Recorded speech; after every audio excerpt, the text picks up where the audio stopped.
June 23, 1942, Royal Air Force spotters at Pembrey airfield in South Wales watched through binoculars as a sleek German fighter dropped down through the clouds and lined up to land. Sirens should have been blaring.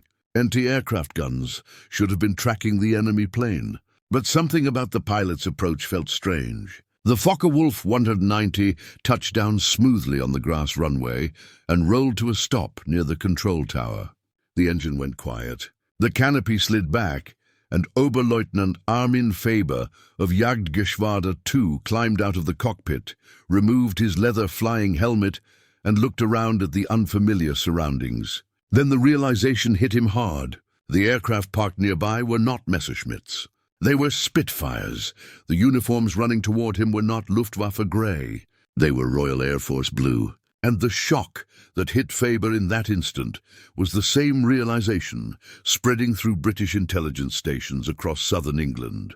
Germany's deadliest fighter, an aircraft that had been tearing Allied pilots out of the sky for months, the mysterious new machine that seemed unbeatable in combat, had just been delivered to Britain completely intact, thanks to a pilot who had become lost and believed he was landing in France. The intelligence prize was enormous. But what American test pilots would discover when they finally flew this aircraft would change how every Allied fighter confronted German planes for the rest of the war. For 8 months, the Focke-Wulf 190 had been a nightmare for Allied pilots across the Channel. It first appeared in combat over France in September 1941. From the very first encounter, pilots understood they were facing something exceptional. Royal Air Force Squadron Leader J.E. Johnson, who later became Britain's top-scoring ace, faced the FW-190 in early 1942 and barely escaped with his life. "It was faster than our Spitfire Mark Vs in level flight and in the dive," he later wrote. "It could outroll us. Its firepower was devastating." For the first time in the war, our fighters were completely outclassed. The numbers confirmed the fear. In the first 6 months of 1942, RAF fighter losses over France rose sharply. Skilled pilots who had survived the Battle of Britain were now being shot down by an airplane they could not match. The FW-190 could dive away from Spitfires, outroll them in a turning fight, and tear them apart with 20mm explosive cannon shells. American pilots arriving in Britain with their P-47 Thunderbolts were warned immediately. Do not try to turn with a 190. Do not try to match its roll. Do not try to dive with it. The list of things not to do was long. The list of tactics that might work was frighteningly short. Intelligence needed answers. What made this plane so deadly? What were its weaknesses? How could Allied fighters defeat it? But to learn those things, they needed a flyable FW-190. Everyone shot down over Britain had been too damaged to study. Then Armin Faber made his disastrous mistake. Before we continue, I'd love to know where you're watching from and what you know about the FW-190. Leave a comment below and tell me whether you've heard this story before and whether you enjoy this kind of detailed history. I hope you'll subscribe to the channel. These stories take serious research to tell accurately, and knowing you're watching makes it worthwhile. Oberleutnant Armin Faber was not an inexperienced pilot.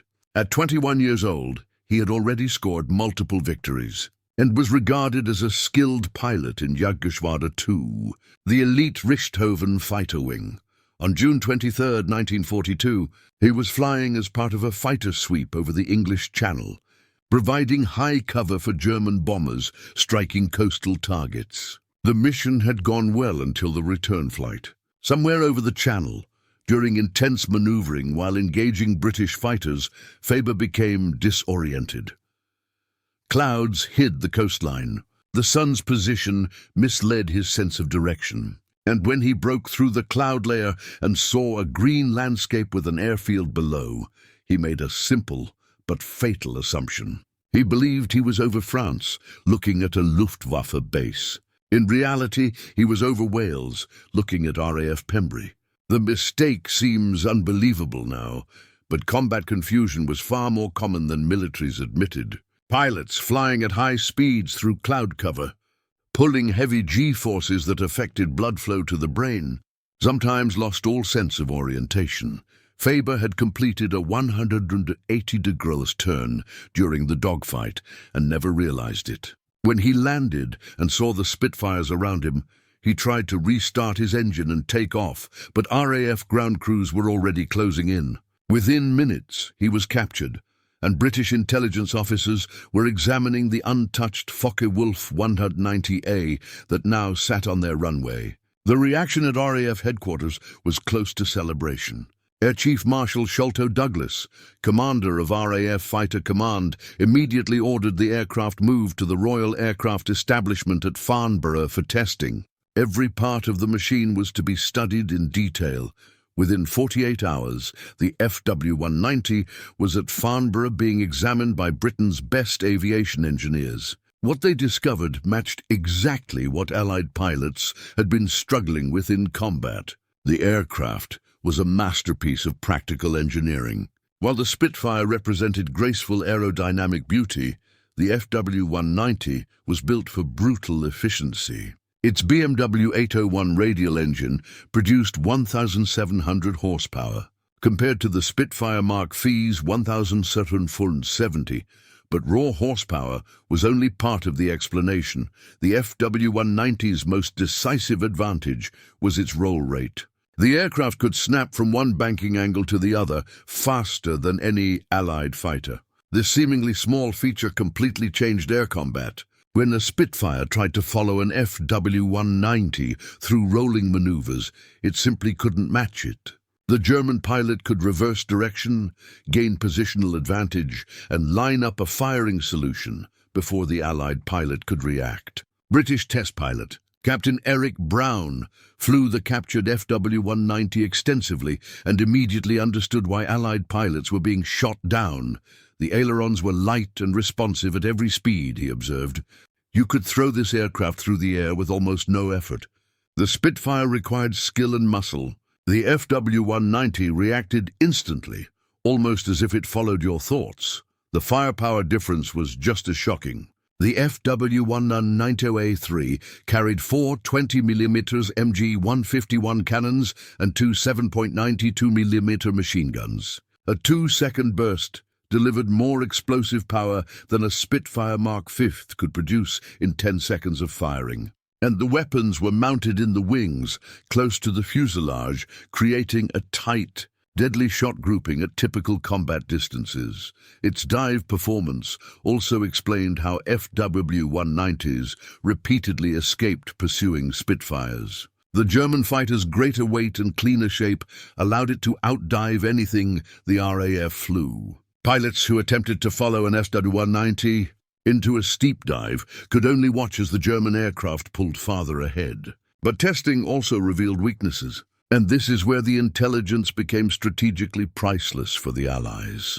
The FW-190's radial engine, while powerful, suffered from cooling problems at high altitude. Above 20,000 feet, its performance dropped sharply. The engine struggled in the thinner air, and pilots reported reduced power and overheating. Meanwhile, the Spitfire's Merlin engine, designed for high-altitude performance, actually became more efficient the higher it climbed.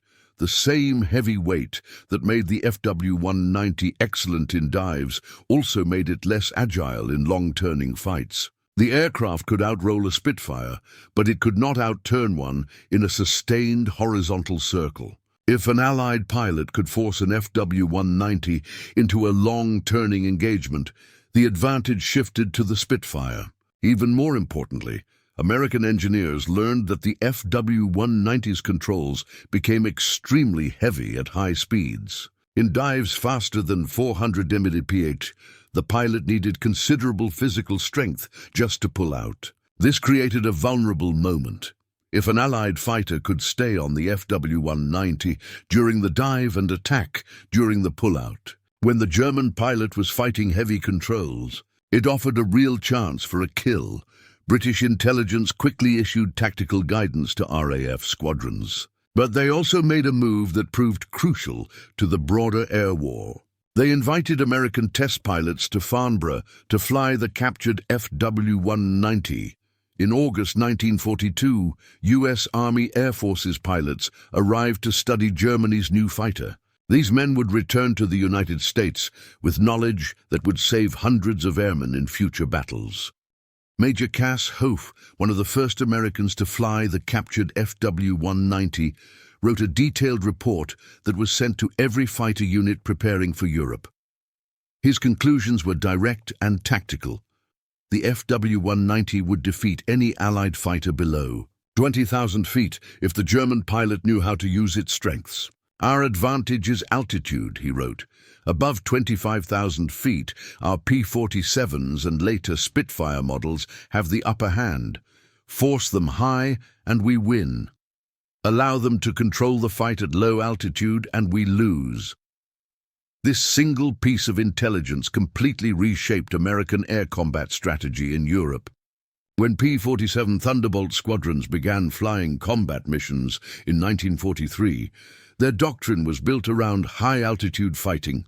Bomber escorts stayed as high as possible.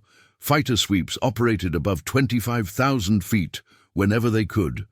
When German fighters attacked, American pilots would climb, forcing FW-190s into thinner air where their engines weakened. The captured FW-190 also directly influenced American aircraft design. Engineers at Wright Field studied its superior roll rate and altered P-47 and P-51 ailerons to improve maneuverability. Its concentrated gun layout influenced American thinking about firepower placement. Even the cockpit arrangement, which German engineers had designed for maximum combat efficiency, shaped American fighter ergonomics. But the most important lesson was psychological. The FW-190 was not unbeatable. It was a very good aircraft with very specific strengths and very real weaknesses. Pilots who had once feared it now understood exactly how to fight it. By late 1943, the tactical balance had shifted dramatically. American P-47s and P-51s were now engaging FW-190s at high altitude, where Allied aircraft fighters held the upper hand. The RAF Spitfire Mark IX, with its upgraded Merlin engine, could now match the FW-190's performance at most altitudes, and pilots on both sides understood that they were flying aircraft designed for different strengths under different conditions. The kill ratios began to shift in favor of the Allies. FW-190 losses increased as American and British pilots applied the tactics learned from Faber's captured fighter. German pilots noticed that Allied airmen were no longer making the mistakes that had allowed the FW-190 to dominate early in the war. Oberleutnant Joseph Pips Priller, a leading FW-190 ace, remarked in late 1943 that American pilots had clearly studied the German aircraft. "They no longer follow us into rolling scissors. They push us high where our engines struggle. They have learned," he wrote in his combat log. The captured FW-190 remained at Farnborough for the rest of the war, serving as a benchmark aircraft for studying each new German variant as it appeared. When the FW-190 D9, Dora, equipped with an inline engine, entered service in late 1944, Allied analysts compared it directly to Faber's aircraft, identifying exactly how German engineers attempted to solve the original fighter's high-altitude weaknesses. After the war, aviation historians evaluated the impact of Faber's accidental landing. The intelligence gained from examining an intact FW-190 was shared with thousands of Allied pilots through training materials, tactical manuals, and demonstration flights. This knowledge influenced new aircraft designs, combat tactics, and mission planning across multiple Allied air forces. Captain Eric Brown, the pilot who flew more captured enemy aircraft than any other Allied aviator, later wrote, "Faber's navigational error gave us the key to understanding German fighter design. Every advantage the FW-190 possessed was recorded, and every weakness was exploited. That single aircraft likely saved more Allied lives than any intelligence success of the war." German intelligence recognized the irony when they learned what had happened. One Luftwaffe officer remarked, We spent months trying to capture a Spitfire Mark 9 intact so we could study its improvements. The British didn't have to try. We delivered our best fighter to them ourselves.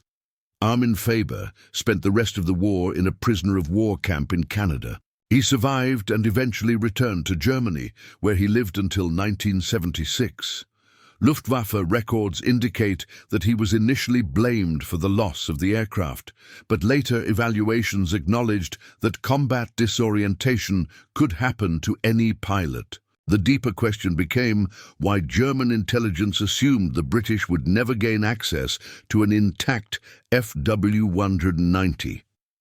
The story of Faber's captured fighter reveals a powerful lesson about technological advantage in war. The Focke-Wulf 190 was a major breakthrough in fighter design when it appeared in 1941. For nearly a year, it outperformed Allied aircraft through superior engineering and battlefield effectiveness. But that advantage vanished once Allied engineers were able to study the aircraft itself. No fighter is perfect. Every design is a balance of compromises. The FW-190's dominance at low altitude came at the price of weaker performance at high altitude. Its exceptional roll rate came with heavy control forces at high speed. Its strong armament added weight that reduced maneuverability. Once Allied, pilots understood these trade-offs. They could exploit them. Today, the FW-190 is remembered as one of World War II's most important fighter designs, displayed in museums as an example of advanced German engineering. But its legacy is tied to the intelligence breakthrough that exposed its strengths and flaws. In the shifting calculations of wartime advantage, one moment of pilot disorientation turned Germany's secret fighter into an open manual for the Allies.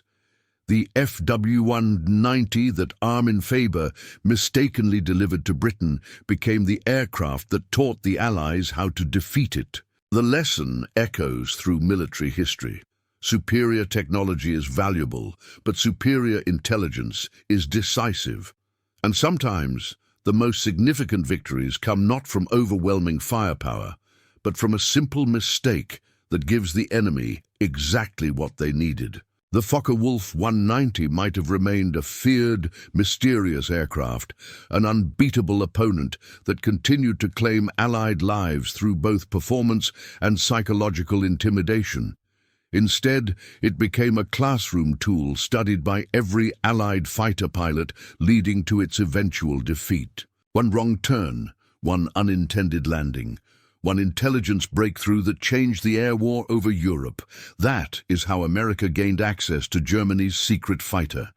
And that is how one mistake shifted the balance of power in the skies. When the war in Europe ended in May 1945, the skies over the continent were no longer dominated by piston-engine fighters. The jet age was arriving, but the lessons learned from the FW-190 did not disappear. In fact, they became the foundation on which the next generation of aircraft was designed. Allied engineers, now able to study captured airfields full of German equipment, noticed that German jet prototypes, like the Me-262, incorporated some of the same ideas first perfected in the FW-190: concentrated firepower, pilot visibility, rugged airframes, and priority on roll performance. The FW-190 had shown that a fighter did not need to be beautiful to be deadly. It needed to be practical, responsive, durable, and easy to control in combat. These principles influenced American and British design philosophy well into the Cold War. When engineers at North American Aviation designed the F-86 Sabre, they studied the ergonomic layout of German cockpits. The placement of controls, the armrest angle, the slanted instrument board, many details traced back to lessons first drawn from Faber's aircraft at Farnborough. Meanwhile, the psychological lessons were just as important. The FW-190 had arrived in the war like a thunderclap, sudden, shocking, and seemingly unstoppable. It created fear, hesitation, and uncertainty among Allied pilots who felt outmatched. Yet once its weaknesses were understood and shared, that fear faded. Allied pilots began to approach combat with confidence instead of dread. Their mindset shifted from survival to victory. This shift in mindset saved lives. Warfare does not depend only on machines.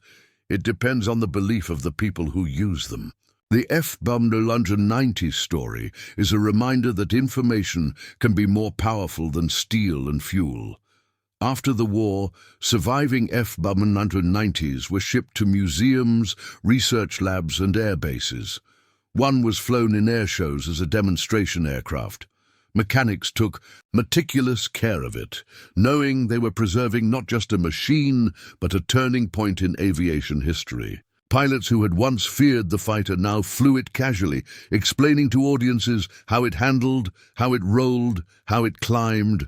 Armin Faber himself largely avoided the public eye in the decades after the war. He rarely spoke about the flight that changed history. To some Germans, he represented an embarrassing mistake. To others, he was simply a young pilot who made a human error in a moment of chaos. History tends to remember results, not intentions, and the result of his mistake was enormous. Today, aviation historians still debate the exact moment of Faber's disorientation over the Channel. Weather records, flight logs, German radio transcripts, all have been analyzed. But in some ways, the cause matters less than the consequence. That single landing reshaped tactics, altered aircraft design, and helped ensure Allied air superiority at the most crucial phase of the war. The FW-190 remains celebrated for its engineering brilliance. It represents innovation under pressure, creativity in limited resources, and precision manufacturing. But it also represents something deeper: the fragile balance between advantage and vulnerability in war. The same machine that dominated the sky could be undone by geography, clouds, and a single wrong turn. Wars are not won only by strength. They are won by adaptation, by learning, by understanding your enemy better than they understand themselves. And sometimes, history turns not on heroic charges or grand strategies, but on one aircraft landing in the wrong country on a quiet summer day. Make sure to subscribe. It truly helps support this kind of research-based storytelling. Click the subscribe button, turn on notifications, and comment where you're watching from. I reply to every early comment.